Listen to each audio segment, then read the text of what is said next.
안녕하세요. 바이블 캐스터입니다. 오늘은 요한복음 20장을 시작하는 날입니다. 20장은 예수님의 부활이 언급되는 장인데요. 예수님의 부활은 하나님의 최초의 약속과 예언에 분명히 여러 차례 암시가 되어 있습니다. 창세기에서 발꿈치를 상하게 되는 여자의 후손이 뱀의 머리를 상하게 할 것이다라는 것, 그리고 노아의 홍수 사건에서 그 홍수 이후에 육지를 결국 밟게 하시는 것, 또 아브라함이 이삭을 죽이려고 할 때 결국 이삭은 구원받게 돼서 살아나게 되는 것. 참고로 이 이삭의 구원을 히브리서 11장 19절에서는 그를 죽은 자 가운데서 도로 받은 것이다 라고 말을 하고 있지요.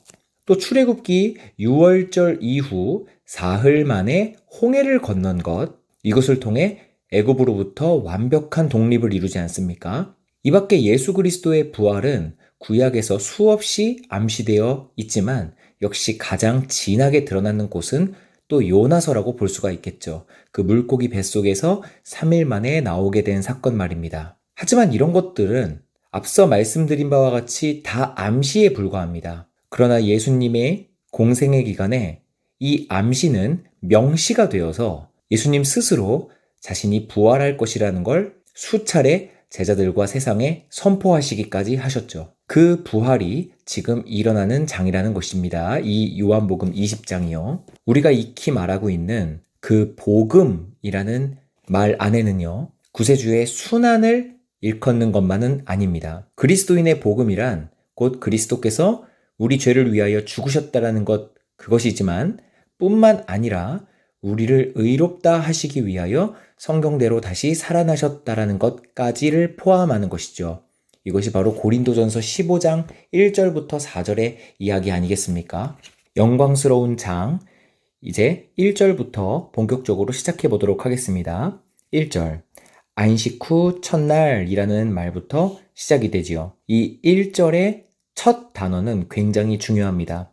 구약시대의 안식일은 하나님께서 옛 창조의 일을 마치신 것을 기념하는 것입니다. 그러나 신약 시대의 안식일은 그리스도께서 새 창조의 근원이 되는 일을 마치신 것, 즉 부활하신 날을 기념하는 것이지요. 그래서 구약 때에는 첫째 날부터 둘째, 셋째, 넷째, 다섯째, 여섯째 날까지 창조를 하시고 일곱째 날 쉬심으로 안식일이라고 하셨죠. 그런데 이젠 안식 후 첫날, 바로 새 창조의 날 8일째가 되었고요.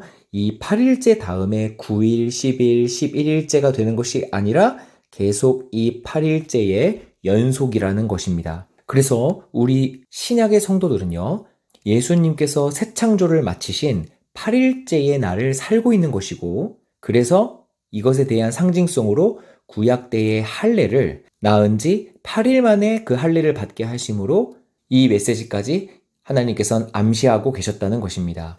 그래서 오늘날 하나님의 백성들이 일요일을 안식과 예배의 날로 정하고 이걸 의무적으로 지키는 이유가 바로 여기에 있는 것이죠. 자, 다음 일찍이 아직 어두울 때에 라고 나오는데요. 이 시간대를 마가복음 16장 2절에서는 매우 이른 아침이라고 나옵니다. 요한은 이 이른 아침을 아직 어두울 때라고 기록하고 있는 것이죠. 그럼 왜 이것을 기록하는 것일까요?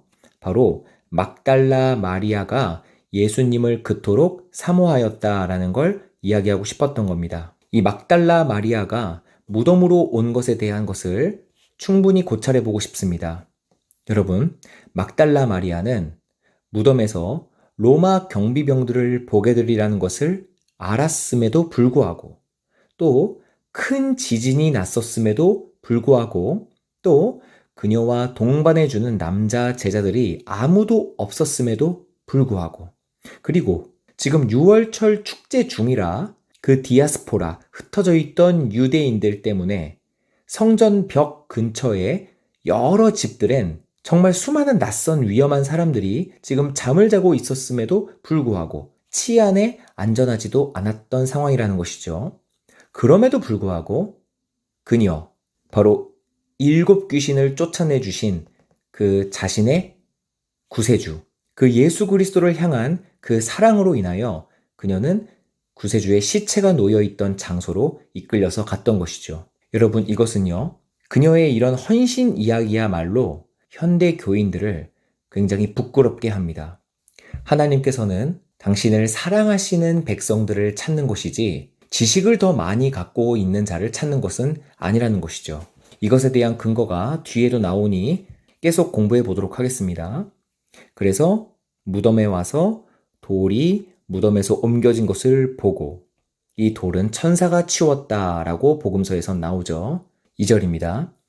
시몬 베드로와 예수께서 사랑하시던 그 다른 제자에게 달려가서, 여기서 베드로는 정확한 이름이 나오는데 두 번째 예수께서 사랑하시던 그 다른 제자라고 말하는 이 사람은 지금 이 글을 적고 있는 요한입니다. 스스로를 이렇게 표현하고 있는 장면이죠. 정말 요한이 노년에 이 요한복음을 쓸 때에 과거 예수님께서 자신을 얼마나 사랑하셨는지 그 낭만적인 사랑에 취하여 이 복음서를 쓰고 있다는 것을 우린 엿볼 수가 있습니다. 자, 막달라 마리아는 이 둘에게 달려가서 말합니다. 사람들이 주님을 무덤에서 가져다가 어디 두었는지 우리가 알지 못하겠습니다. 라고 했다고 해요. 여기서 막달라 마리아가 예수님을 엄청 사랑했지만 그것이 곧 영적인 통찰력으로까지 꼭 이어지는 것만은 아닌 것을 우린 살펴볼 수가 있습니다. 왜냐하면은 예수님이 부활했다라고 생각하는 것보다 무조건 누가 가져갔다고만 지금 생각하고 있기 때문이에요. 참고로요, 여기서 우리가 알지 못하겠다라고 말하는 걸 통해서 우리가 익히 다른 공간복음에서 살펴봤듯이 막달라 마리아는 지금 혼자 예수님의 무덤으로 간 것은 아닙니다. 마태복음 28장에 이것도 자세히 나와 있는데 다른 여인들도 함께 이곳으로 왔었던 것이죠. 근데 그들은 무덤의 돌 위에 앉아있는 천사를 본 여인도 있고요. 또 무덤 속에 있는 천사를 본 여인도 있습니다. 그런데 왜 막달라 마리아는 여기에서 천사를 만약에 봤다면 사람들이 주님을 무덤에서 가져다가 어디 두었는지 모르겠다, 이렇게 확신하는 것일까요? 이거를 통해 우리가 추측해 보건대 막달라 마리아는 열린 무덤을 멀리서 보고 가장 조급하여져서 그 무덤 근처로 가지는 않은 채 큰일 났다는 생각에 빠져서 바로 베드로와 요한에게 달려갔다라고 추측해 볼 수가 있다는 것입니다. 그래서 조급히 달려가는 막달라 마리아를 두고 나머지 여인들은 무덤에 가장 가까운 곳으로 갔고 거기에서 천사를 목격하는 것까지 그렇게 생각해 볼 수가 있는 것이죠. 자, 어찌됐든 요한복음에 집중해 보도록 하겠습니다. 3절입니다. 베드로와 그 다른 제자, 역시 요한이죠. 베드로와 요한이 나가서 바로 무덤으로 갑니다. 그리고 둘이 같이 다름질을 했다고 하는 걸 보니 굉장히 조급한 상황이란 걸 알 수가 있어요. 그런데 여기서 조금은 재밌는 장면이 하나가 나오는데요. 바로 베드로와 요한의 달리기 시합입니다. 그리고 이 달리기 시합의 승자는 이 글의 저자인 요한이지요. 이렇게 언급이 됩니다. 둘이 같이 다름질을 했거든요. 근데 그 다른 제자, 요한, 자기 자신을 일컫는 말이죠. 요한이 베드로보다 더 빨리 달려가서 먼저 무덤에 이르렀다, 이렇게 언급을 하고 있어요. 이건 뭘까요?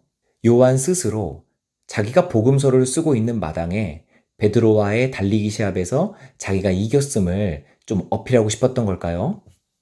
자, 당연히 그럴 리는 없을 겁니다. 성령의 인도하심을 받아 쓴 이 글이 고작 자신의 재빠름을 어필하고 싶었을 리는 없겠죠. 그럼 도대체 이 재밌는 장면은 뭘까요? 이것은 제가 아까 말씀드렸었던 사랑하는 마음으로 인하여 막달라 마리아가 이른 아침부터 그 온갖 어려움을 제쳐두고 예수님의 무덤을 보러 갔다, 이렇게 말씀드리지 않았습니까?